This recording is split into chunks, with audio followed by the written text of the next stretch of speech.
Olá, pessoal da Bemol Engenharia. Bora conversar sobre um assunto que é, sem exagero, a diferença entre um dia de trabalho tranquilo e um acidente grave. A norma regulamentadora 35. Vamos juntos dar uma olhada nos procedimentos que são essenciais para o nosso trabalho em altura, porque o mais importante de tudo é sempre a mesma coisa: garantir que todo mundo volte para casa em segurança todo santo dia. Para muita gente aqui na equipe, trabalhar em altura já virou rotina, né? É o nosso dia a dia. Mas olha, tem uma coisa que nunca, jamais pode virar rotina: a segurança. Cada tarefa, não importa quantas vezes a gente já fez, exige atenção total. E é exatamente para isso que a NR35 existe. Ela é o nosso guia, o nosso manual para garantir que essa rotina seja sempre, sempre segura. Então, vamos definir as coisas. O que a norma chama de trabalho em altura? É bem simples e direto. Qualquer atividade que a gente faz a mais de 2 metros do piso de baixo, onde exista qualquer risco de queda, já entra na regra da NR35. E é bom lembrar, isso vale para tudo, tá? Desde a hora que você sobe, durante o trabalho e até a hora de descer. Certo, agora vamos para a parte prática. Antes de alguém sequer colocar o pé no primeiro degrau, a segurança começa aqui, no chão. Um trabalho em altura seguro, pessoal, é um trabalho que foi muito bem planejado. É nessa fase, antes de tudo, que a gente identifica os perigos e já define como vai controlar cada um deles. A nossa ferramenta número 1 para isso é a análise preliminar de risco, a famosa APR. E, gente, ela é obrigatória. A gente precisa olhar tudo, cada detalhe. Como é que vai ser o isolamento e a sinalização da área? Como é que tá o tempo? Tá ventando? Vai chover? Onde a gente vai se ancorar com segurança? Tem algum outro risco por perto, tipo rede elétrica? Nada, absolutamente nada pode ficar de fora dessa análise. E se a tarefa for diferente, algo que a gente não faz todo dia? Bom, para essas situações, a gente tem a Permissão para Trabalho em Altura, a PTA. Pensa nela como uma autorização especial, sabe? Ela é emitida e assinada pela supervisão e serve como uma checagem extra para garantir que está tudo certo em atividades que fogem da nossa rotina.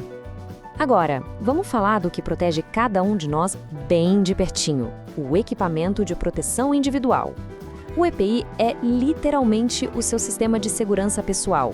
E por isso, conhecer ele de cabo a rabo não é uma opção, é uma obrigação. E nessa história, a gente tem dois protagonistas. Primeiro, o cinturão de segurança tipo paraquedista, que foi feito para distribuir a força de um impacto pelo corpo todo, e não só em um ponto. E o segundo é o tal abarte, que é a conexão entre o seu cinturão e o ponto de ancoragem. Juntos, eles são a sua linha da vida. E junto com eles temos o trava-quedas. Esse carinha aqui é fundamental quando a gente precisa se mover. Ele corre livre na corda ou no cabo de aço enquanto a gente trabalha, mas no momento de uma queda, ele trava, na hora, imediatamente, seja para cima, para baixo ou para os lados.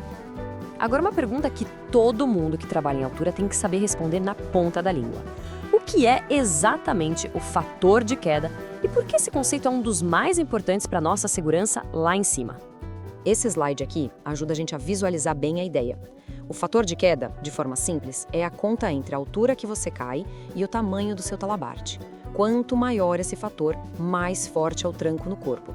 Por isso, o nosso objetivo é sempre, sem nenhuma exceção, manter o ponto de ancoragem acima da nossa cabeça. Isso garante um fator de queda baixinho, menor que 1, e um impacto muito mais suave no corpo. Isso é crucial, pessoal. E esse cálculo do fator de queda nos leva direto para outra coisa: a zona livre de queda, ou ZLQ. Porque pensa bem, não adianta nada estar conectado se não tiver espaço para baixo, né?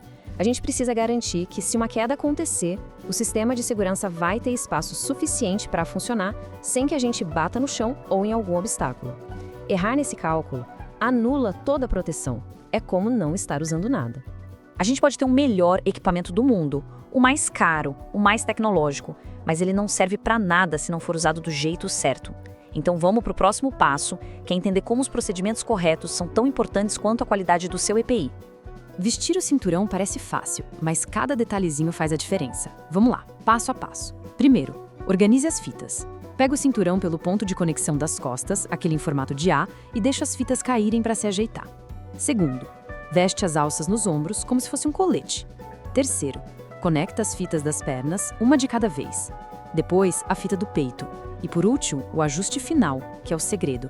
O cinto tem que estar firme no corpo, justo, mas sem prender a circulação ou impedir seus movimentos. Beleza, equipamento vestido. E agora? Agora vem a parte da confiança. Tão importante quanto vestir certo é poder confiar no seu equipamento. E essa confiança vem de uma rotina que tem que ser sagrada: a inspeção. Antes de cada uso, a primeira pessoa que tem que verificar o EPI é quem vai usar, ou seja, você. E isso vale para tudo, viu? Inclusive para as escadas. Olha só os pontos críticos: a roldana, a corda, as laterais, os degraus, a trava de segurança, os pés.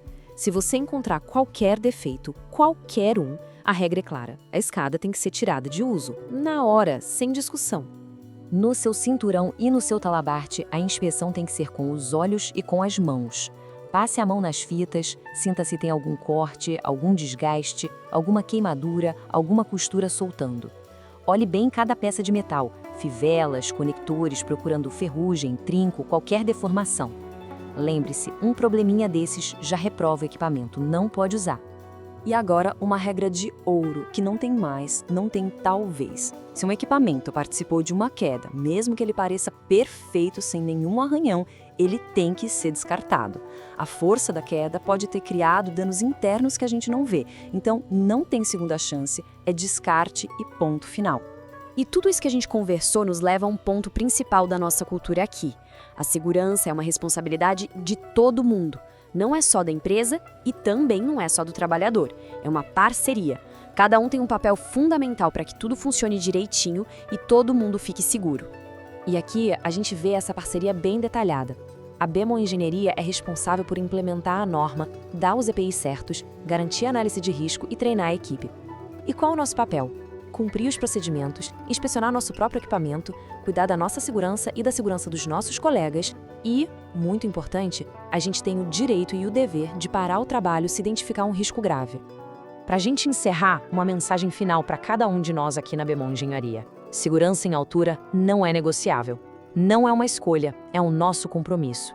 Um compromisso que a gente firma todo dia, um com o outro.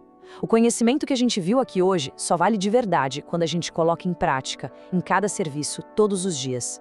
Então cuide de você e olha para o lado, cuide do seu colega também. Porque na nossa equipe, a segurança está e sempre vai estar acima de tudo.